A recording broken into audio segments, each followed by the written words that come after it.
to talk about it in another video.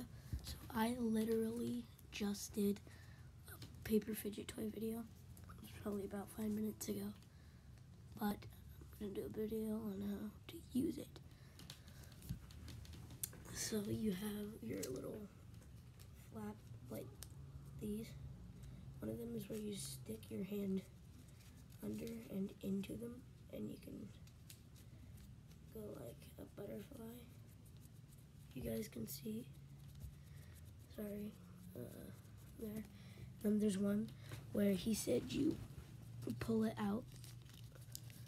So you pull it out, and you take this and you unfold it like that, and then you just go back and forth while squeezing it. And then if you want to reload it, you unfold it like this, fold it back down, and fold the way you need to, and then you have it back again. So that's just easy ways to use it, and if you figure out some other ways, let me know.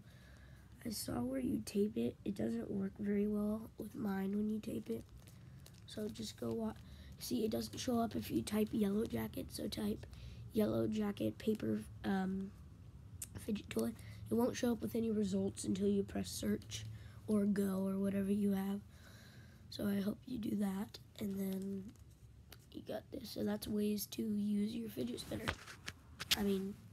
Sorry guys, I keep saying fidget spinner, fidget toy.